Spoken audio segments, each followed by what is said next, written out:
میرے نبی نے فرمایا لا یؤمن احدکم حتی اکون احب الیہ من والدہ وولدہ والناس اجمعین۔ امام بخاری امام مسلم دونوں نے اس حدیث کو ذکر کیا۔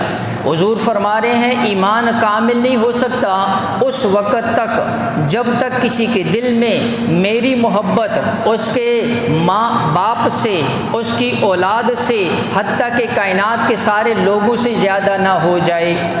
مفسرین محدثین نے بڑی عجیب تشریح کی ہے، فرمایا کہ دیکھو یہاں پر حضور نے ذکر کیا والد کا اور ولد کا۔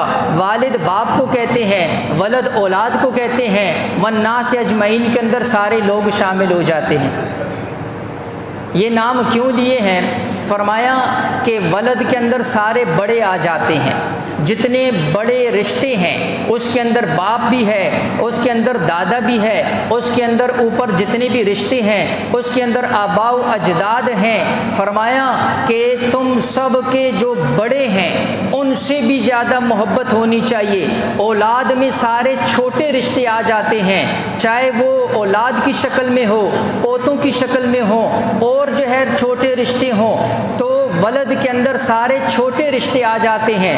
والناس اجمعین کے اندر ہم عصر جو ہمارے ہم عمر لوگ ہیں، چاہے وہ جس رشتے سے بھی ہیں یا نئی رشتہ بھی ہے، تعلق ہے یا نہیں ہے، برادری ہے یا نہیں ہے، دوستی ہے یا نہیں ہے، والناس اجمعین کے اندر محدثین نے لکھا سارے رشتے آ جاتے ہیں۔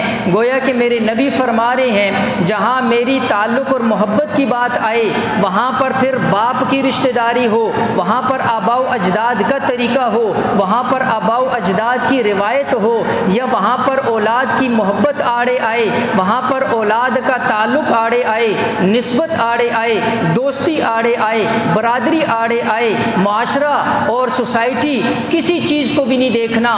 فرمایا اگر جو اس کے میری محبت کے مقابلے میں ان رشتوں کو ترجیح دے گا، ان تعلقات کو ترجیح دے گا، دوستیوں کو ترجیح دے گا، رشتہ داریوں کو ترجیح دے گا، روایات کو ترجیح دے گا، معاشرے کو ترجیح دے گا، سوسائٹی کو ترجیح دے گا، تو فرمایا پھر وہ بندہ اپنے ایمان کی فکر کرے، اس بندے کا ایمان کبھی بھی کامل نہیں ہو سکتا ہے۔